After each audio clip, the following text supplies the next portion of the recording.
Richard Hammond has revealed his father, Alan Hammond, died recently, not long after the Top Gear star announced the devastating news of his marriage split. Richard Hammond has admitted he's been suffering from tremendous grief over the death of his dad, Alan Hammond. The sad news comes not long after the Grand Tour and Top Gear presenter confirmed his marriage split from wife Mindy Hammond after an amazing 28 years together, at the beginning of January. The TV star addressed the loss of his father for the first time during the latest episode of his podcast, Who We Are Now, which he co-hosts with daughter Izzy Hammond. While speaking to their guest, famous clinical psychiatrist Dr. T, Richard shared, "I have to say quite early on that since we spoke to Professor Green, because that's this week's episode, but we recorded it a little while back, since then, we've lost my father, Izzy's grandfather, he died. And so we are, probably, both of us, are undergoing change right now. Is that changing us?" he asked Dr. T, who sympathetically replied, "Firstly, I'm sorry for your loss and thank you for sharing, and it's so helpful, I guess, to hear because it's so relatable.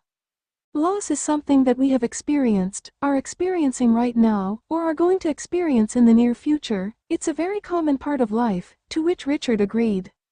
Dr. T continued, "And it's painful because when we have someone, or something, in our life that we love, cherish, that's important to us, that we're used to, it forms part of the neurocircuitry in our brain, but also our sense of self." The psychiatrist went on to explain that the experience of a bereavement changes your brain due to the frustration a loss can bring. He revealed, "When you go through a bereavement, your brain goes through a highly motivated state, because you would think that you would crash, but what happens is that when something that means a lot to us is removed, we want it back. And it's that frustrating moment of, I want you to be back here, I want that person to be back here, I want that pet to be back here, and they're not." Dr. T then shared information that Richard himself could relate to after going through grief.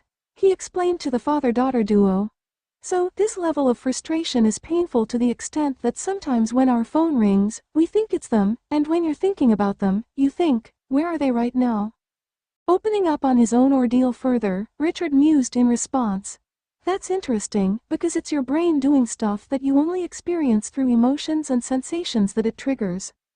For instance, I've noticed that since we lost my dad I don't wander around daily in a cloud of, there was tremendous grief, of course there was, he was my dad, but it's kind of in the background. And when it hits me is when I'm pottering about doing something often inconsequential, or thinking about something big, my brain has already formed the thought, oh, I must tell Dad, and I only sort of get. You know when you're turning a thought into language? So the thought is there, and then I form it into words so I can communicate to myself and to the world, and it gets as far as, oh, I must tell. Oh, and it's not a big crashing emotion, but it's a definite sense, it's a reminder, and that's the brain doing what you just described." Richard has been through a great deal of change personally in the past few months, with the death of his dad and his split from his estranged wife Mindy, with whom he shares daughters Izzy, 24, and Willow, 22. In a statement, Richard and Mindy shared on social media, "A little update from us. This Christmas we were together as a family, and this year we will still be a family but just structured a bit differently. Our marriage is coming to end, but we've had an amazing 28 years together and 2 incredible daughters. We will always be in each other's lives and are proud of the family we created. We won't be commenting further and sincerely hope that our privacy and that of our children will be respected at this time. With love, Richard and Mindy."